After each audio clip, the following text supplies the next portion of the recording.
Hello everyone, this is another video about driving in China, and this is the continuation of the previous one in which I talk about detonation engines. This video will be mainly driving during the night in the highway. You see that the sky is quite dark blue, so very soon it will be totally black, and I want to show you how things look like during the night and how well illuminated this highway is. Maybe I will talk about some subjects, not purely about the driving and things you see in the image, because otherwise the video is quite long and there are not always things to comment. So here I'm going from Suzhou to Hangzhou as usually, and at this point I'm in the S12. I think it's the S12. It looks like, and this is limited at 120 km/h. This is a 2-lane highway, and for the moment it's quite uncongested, so it's quite pleasant to use, but you see that every now and then there are some trucks in the left lane and things become slower. Also there is this crazy thing, it's like a laser shooting to the space. You see here? The camera doesn't pick it so well, but with the eyes it's so bright. It's 3 laser beams, intermittent, and pointing I don't know where. And they are placed in these frame structures when there is a speed radar, but not always. So it's really astonishing to see this while you are driving in the night, because you can see from very, very far away. And I don't know if the purpose is some kind of telecom with a satellite to send in real-time information about the speeding of the cars, or it's just for the looks. I don't really know. For me, it must have some telecom purpose, otherwise why using these strong green lasers? Okay, so here you see we found some left lane hoggers as usually, and in the night things become quite slower than during the day. So during the day it's already a bit slow. Usually people is at around 100 km/h, and during the night this is like the 24 hour of Le Mans. So the human body reacts to environment in a way that when the light decreases, your melanin concentration increases, and all your biological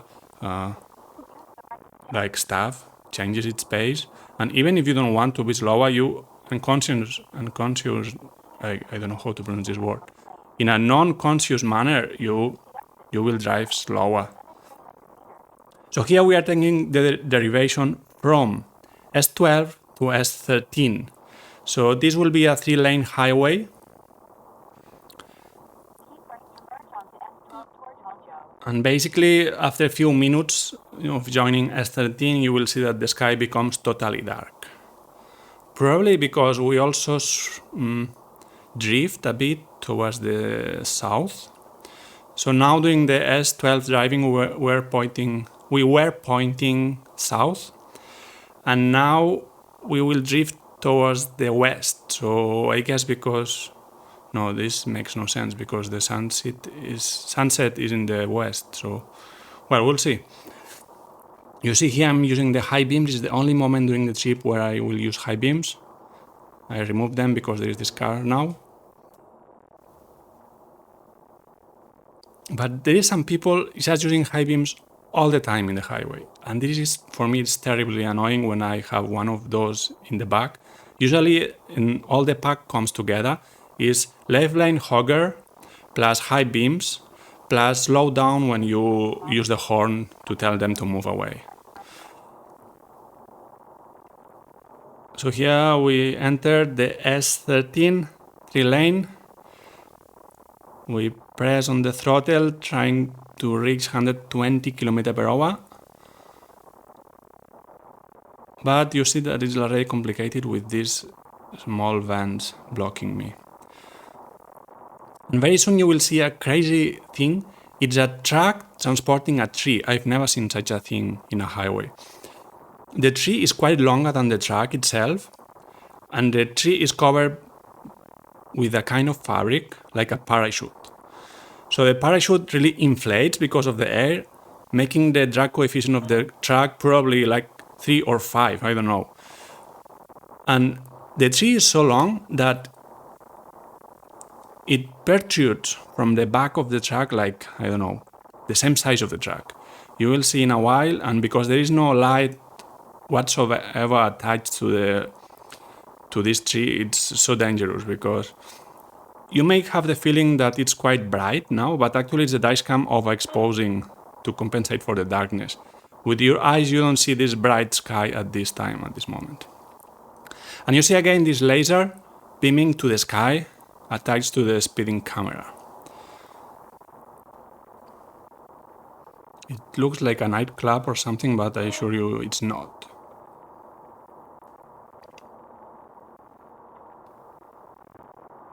And here you see people when they approach this kind of speeding cameras, they are like crazy. They reduce the velocity to 80 or 70. Even if the speed camera is set at 120 officially, but extraofficially it seems that it doesn't trigger until 130. So, I mean, there is no reason for being at a speed below the legal limit. And here you see a hogger. I try to tell him to move over, but it's a useless task. So probably I will need to pass him from the right lane.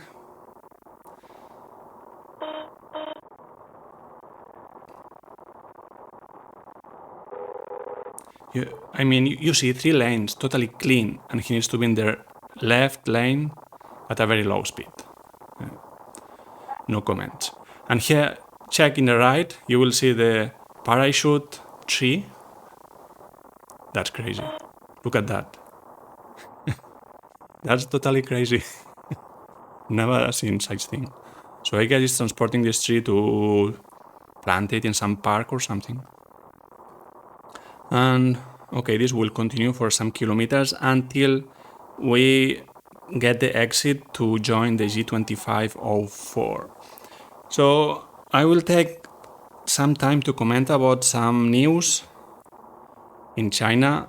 I think this news is from the last month. There was a lawsuit against Tesla, the car company, which also operates in China, of course. And it happened during I think it was the Beijing car fair or car show, in which all brands display their new models, etc. Tesla had their stand displaying the Model 3 and some other models, I think. And a woman jumped into the stand of Tesla, climbed on the top of the car, and screamed something like, "Tesla are liars, their cars are suicidal, they don't brake, and they produce accidents." So of course the press took a lot of videos and pictures of this woman. The police arrested her and put her into the police station, but the thing was already triggered in the press. There were at least one media, one newspaper or TV channel, I'm not really sure, one Chinese media which is close to the government, which clearly supported the woman in the news, saying that this thing must be investigated because she owned a Tesla Model 3 and she had an accident. After the accident, she claimed that the car didn't brake during the emergency situation. And because Tesla denied her, basically, because they have the data of the car with GPS, with thousands of sensors, and this data is stored in servers. So it's not like, there is no way around. The data is the data. And they said she didn't brake enough with her feet. She didn't apply enough pressure on the brakes. So that's why she crashed. End of the story. They are not paying the repairing of the car. They are not paying any indemnities to her or anyone. She said they are liars, and she said it's the car, the software of the car that failed, or the mechanism that should brake that failed. And then this went to the press, and you see, because there is the trade war, mainly after Trump government in the US, things are quite aggressive. So if there is an opportunity to make an opinion about Chinese brands or American brands, all the nationalist sector of China will strongly support their own industry. actually it's very similar in any country, right?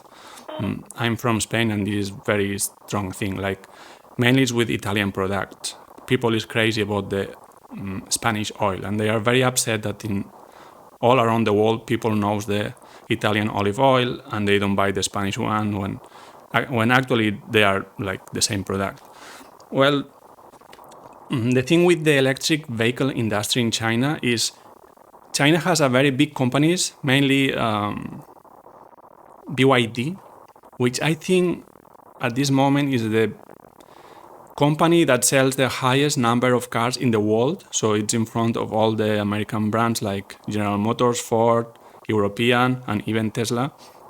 So in number of units produced, which doesn't mean it's the company with more value in stock market, but in number of units produced, it leads the world rankings. So there is a big competition between this brand, BYD, and Tesla.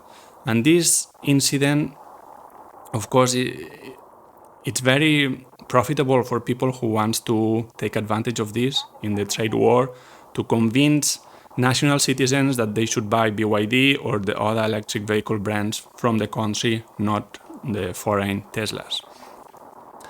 So this news company said that this should be investigated, and maybe Tesla should release their software to the government so the government can properly investigate the case to see if really the car was braking properly or not. But of course, if Tesla releases this software, they are releasing the industrial property, intellectual property, the artificial intelligence software that they develop for their cars, and of course they don't want to do so. So what they did to clean their own image is to release the data, not the software of the car, but the data that was recorded in the car of this woman that had the accident. And the data showed clearly that it was her fault. She didn't brake enough, she didn't brake soon enough, and she didn't brake hard enough. So she crashed. In addition, she was speeding at the moment of crashing. She was in a lane limited at 80 km per hour inside the city, and she was at 120 before the accident. In front there were many cars slowing down because there was a bit of traffic jam. At that moment she already saw the braking lights. She didn't reduce the speed, she was still at 120, and when it was too late she started to brake, but she didn't even trigger the ABS. So it was a problem of hers not putting enough pressure to the brake pedal, and finally she crashed against the cars in front. So Tesla cleaned their own image, releasing this information, which can be verified that is real information because they store all this data from sensors from their cars using blockchain technologies and stuff like that. So it can be verified that they didn't fake the data. And what the woman did, instead of apologizing or saying, okay, it was my bad, I didn't brake enough, she filed a new lawsuit against Tesla. That's crazy. Accusing Tesla of revealing personal and private information that attempts against her privacy and things like that. But that's crazy. So what was the thing about? The thing was about proving that Tesla is not safe. Tesla proved this woman wrong because unless they do this, they will lose a lot of money in stock market if people think that Tesla is not reliable. So it's the only exit they had. I mean, this woman pushed them to do this. It's the only way they could clean their image, so they did. And now they try to, I mean, now they try to make a lawsuit against Tesla with this argument. I mean, it's nonsense. At the end, because things get quite out of hand, and officially the government didn't have any position supporting anyone, but I told you there is this news company which is close to the government supporting this woman.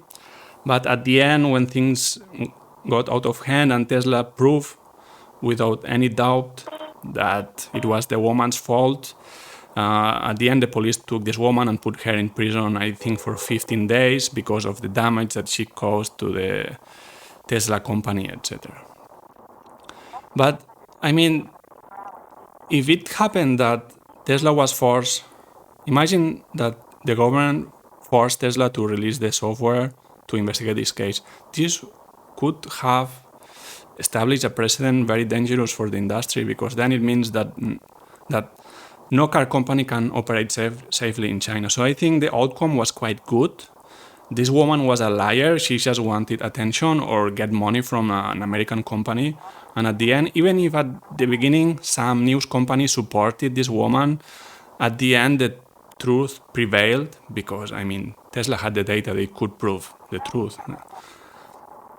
And this woman had to go to jail. I mean, not really jail, it's like this place in police stations where you put like drunk people and things like that. And she stayed there for quite a few days, I think 2 weeks. And then, even if the story was finished, for me, I mean, there is nothing else to talk about this story. But there was a quite important part of the society claiming that Tesla behaved in a quite, let's say, unkind manner. And they should have shown a bit more of mercy to this woman, who at the end, she just had an accident, and so on, right? And what Tesla did, that's really great from my point of view. They made a tweet. I think it was the CEO of Tesla division in China. I'm not really sure about this, but more or less it was someone with a high position in Tesla China division, made a tweet and said, maybe the problem is not Tesla being rude or being sharing information about a private user. The problem is that the Chinese people cannot drive our cars. So we are considering that in the future, Chinese people wanting to buy our cars must need to pass a test. And oh my God, when I saw this, I could not believe. I mean, if you do this in Europe or in US, it's like automatically your company is dead.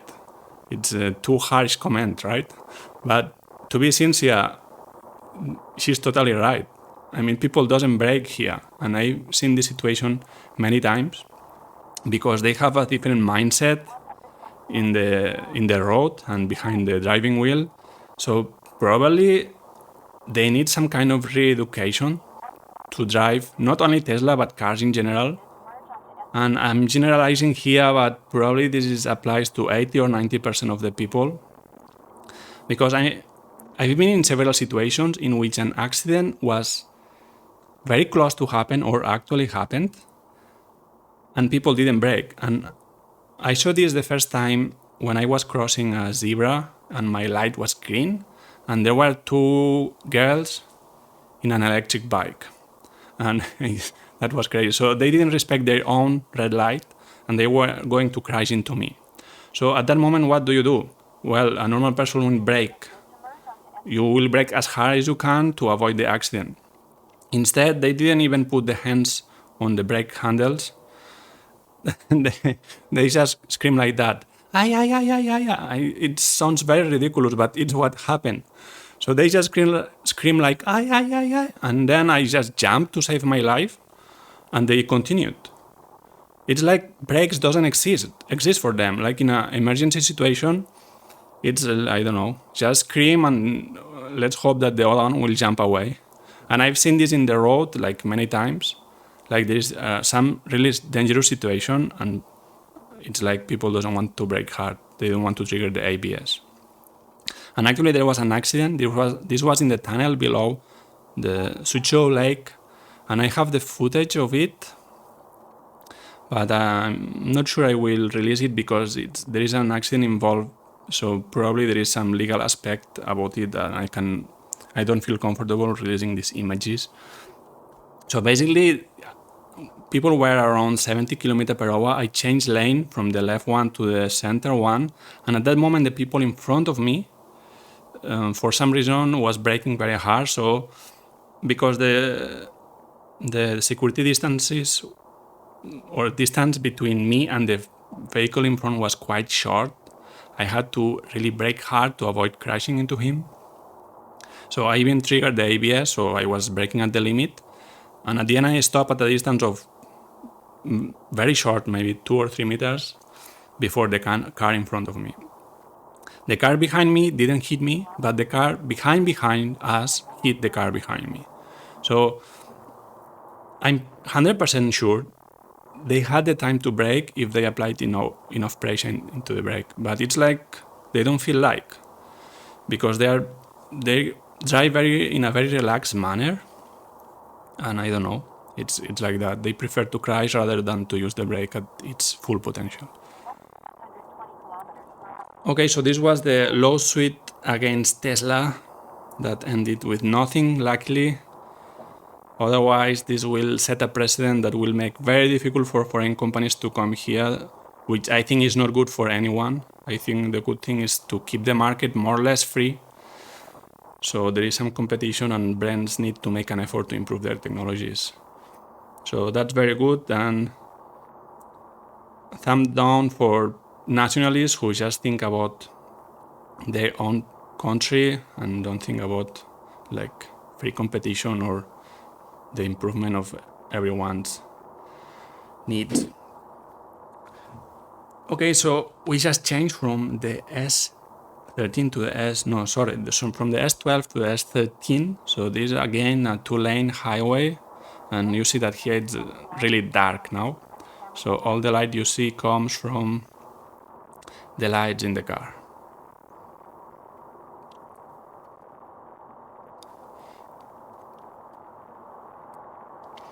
And I made this comment about the Tesla lawsuit, which leaves a bit the Chinese industrial system in a not very good position because of what initially the public opinion on this news channel did against Tesla.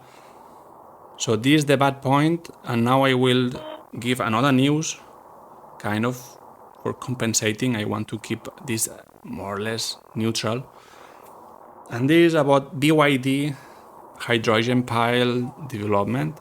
So as I said before, BYD is a car brand. It's a 100% electric vehicle car brand. So they don't produce fossil vehicles or fossil fuel vehicles. And in volume or in number of units produced, this is the biggest brand in the world. So even if it's not famous in the West, it's a big thing in terms of economy of the world because it's the biggest brand of the world in terms of units. Maybe you know this brand from buses. I know in Brussels the buses are BYD, and I know they also have a lot of deals with South America, and probably in other European capitals the public bus transportation is BYD. But concerning private vehicles, I don't think they sell anything in Europe. Not sure about other countries. So the big thing is, most of electric vehicles nowadays are using lithium-ion batteries. So all Teslas use lithium-ion. The Model S use the batteries with a cell form factor 18650, which at the moment was very popular because most of laptop batteries were made of these cells. So I guess this provides very good economy at using these same cells that were already industrially produced for laptop batteries to make the batteries of the Model S.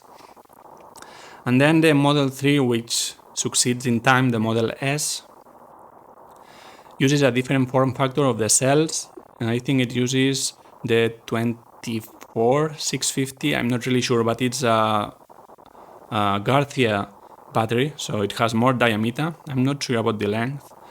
And overall the cell used by the Model 3 has a higher energy per mass ratio.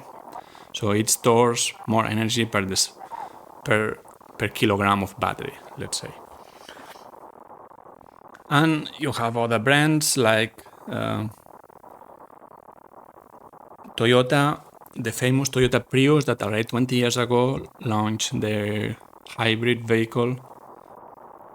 These use nickel metal hydride batteries, but nowadays nickel metal hydride it's an almost abandoned technology concerning cars. I think, but I'm not sure, Lexus used or at least experiment a bit with the nickel metal hydride, but nowadays most of hybrid and purely electrical vehicles are using lithium because it's the most economical and gives the best ranges in terms of kilometers you can do per charge. The advantage of nickel metal hydride is that it gives higher currents. So for acceleration, nickel metal hydrides are better, but actually we reach a point in which if you want autonomy of more than, let's say, 300 or 400 or 500 kilometers, the side effect of this autonomy is that you have a power. If you put the correct engine or the matching engine, you can get a power of more or less the same number of horsepower as the autonomy in kilometers. So if a car has more or less 500 kilometers of autonomy, let's say the Model 3 with the corresponding battery, it will have around 500 horsepower. So this is more than enough, and that's why everyone is going with lithium-ion batteries. Everyone except from the moment BYD, which they are still producing most or all of their cars with lithium-ion, but they said, I think it was 2 years ago, around 2018 or 19, that they abandoned the research and development of lithium-ion. And this is quite crazy because all the industry in the world of electric vehicles is using lithium-ion at the moment. So how do you abandon this? It seems to be the future. They abandoned this in favor of hydrogen piles. What is a hydrogen pile? This is a kind of battery that stores energy in form of hydrogen, of chemical hydrogen. And then it will dissociate the hydrogen in a way that it produces electricity when it's... it will not dissociate the hydrogen. It will combine the hydrogen with oxygen in the atmosphere, and this process will release electricity in the cathode and anode of this kind of batteries. So from the philosophical point of view, it's exactly the same of an electric car using lithium-ion.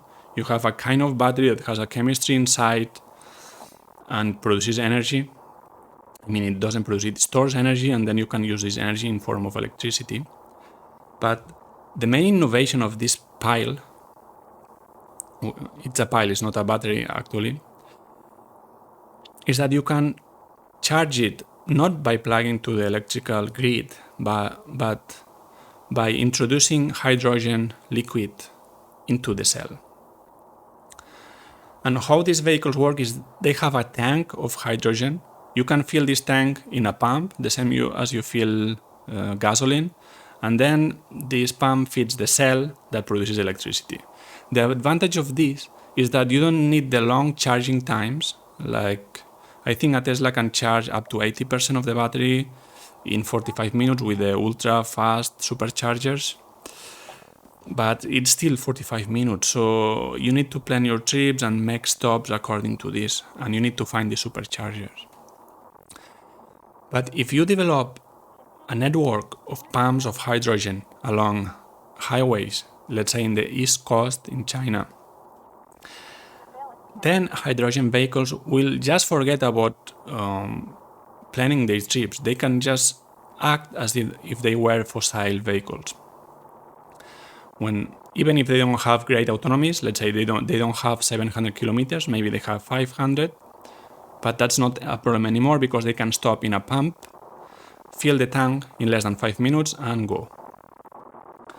And this is a big thing because in big cities, electric vehicles already gained or win the game against the fossil vehicles. They're already more economical if you account for the discount that you get from the plate number, at least in China, but I think it's similar in most of European cities. You always get some kind of fiscal advantage when you buy an electric vehicle. And if your trajects are mainly short, like going to work every day in an urban area, it seems that at long term you can start to make some economies in terms of energy consumption. The problem is with the inter-province bus lines, which in China are quite popular because many people work in a different province than of their hometowns. So making long bus trips in highway is quite a common thing. Cities are already quite electrified. Let's say 30% of the cars are already electrical, either BYD or the Chinese brands or Tesla. but it's difficult to electrify the long trips in the highway because of the autonomy. If you only get around 400 or 500 kilometers, it's different to make these inter-province trips. But this can be solved with a hydrogen vehicle. So I think this is a very interesting bet of BYD. And you don't see the same in the counterparts in the West, like Tesla or the German brands that are also starting to make some prototypes with electrics and so on. And we'll see in the future. Maybe it's the wrong move. Maybe hydrogen will not be a big thing in the future. But if it's the right move, they will not need any more like creating the false claim that Tesla doesn't brake in case of emergency, because I think they will have really an important industrial advantage if they start developing this hydrogen technology prior than the competency. And the last thing, and maybe this links this to the main subject of this channel, which is nuclear reactor simulators. How is hydrogen obtained? At the moment, most of hydrogen is obtained by hydrolysis of water. So basically you take pure water in a tank and you put two electrodes inside, positive and negative. You apply a voltage that surpasses the dissociation constant of the water. And then you will have oxygen and hydrogen coming out from each one of the electrodes. You capture this hydrogen and then you store it. Of course, this is just an energy conversion. So all the energy that you will get from this hydrogen is energy that you consume to dissociate the water. So, plus the losses, because this system will create some heat. It will not be 100% efficient conversion. So there you get this is the way you get this hydrogen. But there is an option, which is getting hydrogen directly using nuclear reactors. And this is being already implemented in China. Actually, in China, there is the only facility that is building pebble bed reactor pebbles, which is a technology in which you have a kind of pebbles, let's say a size of 10 centimeters, made of graphite. These pebbles are full of little grains of uranium. Let's say the grains are around 2 millimeters and maybe they have 50 or 100 grains inside the pebble. So you see the pebble itself is a kind of reactor because it contains the fuel plus the moderator. Then this pebble will be coated with several layers of friction-resistant materials like steel and several more layers to protect the pebble from breaking. This pebble by itself cannot go critical, but if you put enough pebbles together inside a reactor, which is called pebble bed reactor, then this goes critical. The characteristics of these reactors is that they are not cooled with water, they are cooled with helium, which doesn't interact too much with the neutronics. And because of the very high temperatures at which they operate, they can directly dissociate water into hydrogen and oxygen in a very efficient manner. So in this economy or energy economy, you don't need to run a nuclear reactor to create steam, to run a turbine, to produce electricity in a generator, then transport this electricity in a grid until a consumption place in which you dissociate water to create hydrogen and then bring this hydrogen to the pumps or to the consumption places. You directly have the production of hydrogen in the reactor itself. So it comes from the reactor, the hydrogen.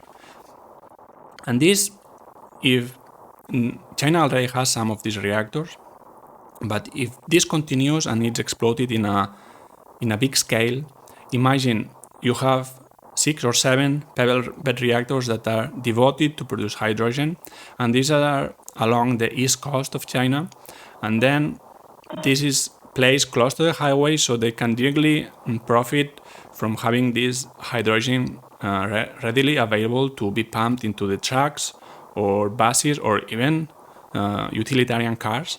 This could have a big economy of energy, decarbonized energy, and a very cheap energy that could be used to solve the problem of the mobility without using fossil fuels. So I show you the two sides of one coin here. So one is the nationalism and the trade war that tries to, in a not very clean manner, to drag the market towards their national companies. And the other side is a company actually trying to innovate and to do things maybe better than the counterparts, and maybe who knows in the future, because of the scale economies, together with the government inversion in new pebble bed reactors and this hydrogen economy, things could really take over the counterparts in the West still using lithium-ion. I don't know, we'll see. I think it's very interesting. And here we are still in the S13, or we took the derivation. Sorry, because I was talking, I'm not really sure, but I think we are already in the G2504, which means we are already approaching to Hangzhou. We see it's 7:44 in the afternoon, so it's quite dark already. The sunset was like 1 hour and a half ago.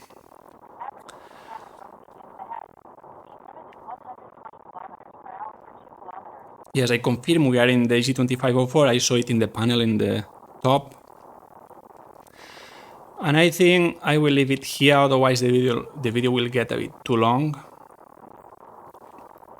And probably this will be the last video about driving in the highways, because I already showed most of the things I could show.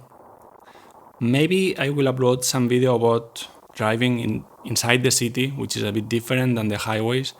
And I would say it's better than the highway, because the city is so well organized with traffic lights and different lanes that things maybe work a bit better compared to the West inside cities. And it's a pity that I lost some footage, because the week after this trip, so this was 9th of May, the week after I went to Suzhou and there was a big rain. Okay, that's quite normal. There is a big rain in the highway, you continue driving. And in some part of the highway, I saw there were like the asphalt was green, and it was all leaves of trees. It's so rare. I mean, I didn't understand why suddenly there are so many leaves and even branches of trees. And this was localized in a length of maybe 20 or 50 meters at most. And I say, okay, I don't know what's going on. And then I learned later that day that actually there was a tornado in Suzhou, in the place where I saw those green leaves in the highway. And I'm not sure, maybe 2 people died because of the tornado. So that's pretty crazy. I've never seen a tornado before. Or maybe I should call it typhoon. I'm not really sure. No, typhoon is another meteorological event, like at a bigger scale. So it's this small tornado, like sucks things up. And that's pretty crazy. I just drove through the path of a tornado, but luckily I didn't see a tornado. Okay, so I think I will leave it here. Thanks everyone for watching. See you in the next video. Bye.